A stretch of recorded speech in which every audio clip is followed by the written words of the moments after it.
మాజీ మంత్రి అనిల్ కుమార్ యాదవ్ మీడియాతో మాట్లాడుతున్నారు. లైవ్ చూద్దాం. 10 మందికి అది తప్ప ఒప్ప నాకు తెలియదు. 10 మంది అవకాశాలు ఉన్నప్పుడు 10 మంది సంతోషంగా ₹4 సంపాదించాలని కోరుకున్నా. దానికోసమే ఈరోజు కొట్లాడుతున్నా. వాళ్ళు ఏదో కేసు కడతారు, నా మీద ఇది పెడతారు. బంగారంగా కట్టినప్పుడు చాలా మంది ఈరోజు చాలా మంది సిండికేట్లో తిరుగుతున్న చాలా మంది చాలా అకౌంట్లు బయటకు వస్తాయి.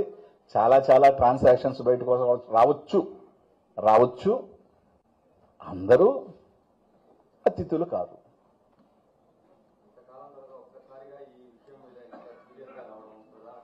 కారణం రెండే. ఒక 1 year నుంచి నా పర్సనల్ రీజన్స్, నేను నర్సరావుపేటకి వెళ్ళటం, ఇక్కడ నేను ఓడిపోయిన తర్వాత నాకు కొంచెం ఇదైంది. నా జిల్లా వదిలి వెళ్ళిపోయిన తర్వాత కొంచెం నేను టైం తీసుకోవడం జరిగింది. కొంచెం ఫ్యామిలీకి కొంచెం టైం కేటాయించాలనుకున్నా. నేను అన్నకు కూడా చెప్పడం జరిగింది నన్ను మళ్ళీ అని. సరే, ఈ అన్ని గ్యాప్లో నా మీద రకరకాలు వేసారు. 1000 కోట్లు 2000 కోట్లు, అసలు ఎంత మెటీరియల్ పోయింది ఎంత అనే వాల్యూ తెలియకుండా మొత్తం టోటల్ కాస్ట్ ఆఫ్ మొత్తం వెళ్ళిందే 1500 కోట్ల వాల్యూ ప్రోడక్ట్ లాస్ట్ గవర్నమెంట్లో.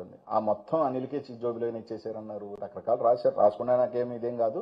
కానీ ఈరోజు రావటానికి కారణం రెండే. 3 reasons మేజర్.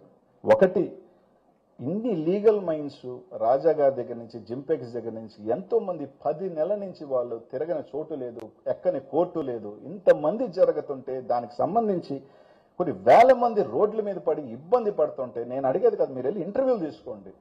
కనీసం స్పందన లేదు.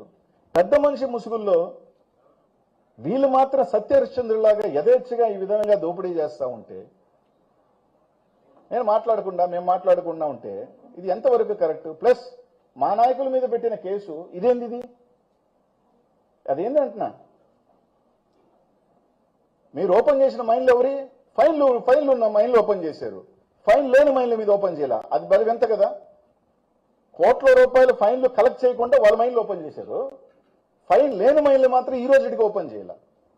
పెద్ద మనిషి ముసుగులో మీరు చేస్తుంది ఏంది చాలా తెలియాలి కదా. అందుకే రావటం జరిగింది. What ever consequences I face నాకు తెలుసు. నా మీద చాలా గట్టిగా వస్తారని కూడా తెలుసు. రెడీ. ఒక పిచ్కి వచ్చాను అంటే రెడీ. నా మీద 1000 కోట్లు ఉన్నారు. దాని మీద కూడా ఈ రోజు కాదు 1 weekలోనే వస్తా. అంటే నాకు 1000 కోట్లు 2000 కోట్లు 3000 కోట్లు ఆడ కోట్లు కొన్నాడు, చెన్నైలో కోట్లు, దాని మీద కూడా 1 weekలో వస్తా. దాని మీద కూడా మొత్తం నాకెంత ఉంది, నా చిట్టి ఏంది, నాదేంది, నా చిట్టీలు కొంతమంది చెప్తుంటారు, నీ చిట్టీలు బయటపడతావు, నీ ఆస్తులు ఏడున్నాయి, నీ ఆస్తులు ఇక్కడ ఉన్నాయి, నీ ఆస్తులు అక్కడ ఉన్నాయని. మొత్తం నా ఆస్తుల వివరంతో 1 weekలో అంటే ఈ రోజు దాన్ని పెడితే బాగోదు కాబట్టి నెక్స్ట్ వీక్ ఇస్తా. అధికారంలో వాళ్ళు ఉన్నారు, మొత్తం అది కూడా చెప్తా వివరణగా, ఏం ఇబ్బందిలే. అనిల్ అనేవాడు భయపడ్డబ్బా ఎందుకంటే నేను ఒక్కటి చెప్తా, ఇక్కడున్న వాళ్ళందరికీ తెలుసు మీ గుండెల మీదకి క్రికెట్ బెట్టింగ్ అనేది నేను చేశానా లేదా అనేది. కానీ ఆ నిందని ఇంకా భరిస్తున్నా నేను. అది చచ్చేదాకా నాకు పోదది. ఎవరి పాపాన్ని నేను భరిస్తున్నానో మీ అందరికీ కూడా తెలుసు. కింద కామెంట్లు ఎట్లా అంత నీచమైన కామెంట్లు పెడుతున్నా కూడా రైట్, ఓకే. నేను ఎక్కడ ఈ రోజు కూడా నేను మాట్లాడలా. ఎందుకంటే ఆ మడ్డు నా మీద పూశారు.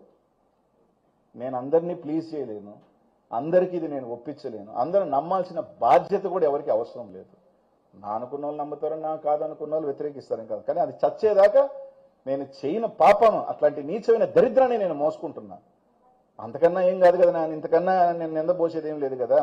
దాంట్లో రాజకీయాల్లోకి వచ్చిన తర్వాత 1000 కోట్లు 2000 కోట్లు 3000 కోట్లు ఉన్నాయంటే అనుకుంటే నేను అందరికీ ఒప్పించాల్సిన అవసరం లేదు కదా. నా పరిస్థితి ఇది, నా పరిస్థితి అది అని చెప్పాల్సిన అవసరం నాకు లేదు. నేను చెప్పాల్సిన బాధ్యత నాకు లేదు. కానీ ఎంక్వైరీ చేసుకుంటే నా ఆస్తులు అని చేస్తే అది కూడా చెప్తాను. దాన్ని మీద చేసుకోకపోతే 100%. వచ్చిన తర్వాత వెనక్కిపోవటం అనేది ఉండదు. రావటం కొంచెం లేట్ అనే కానీ వచ్చాను అంటే మాత్రం స్పీడ్గానే ఉంటా.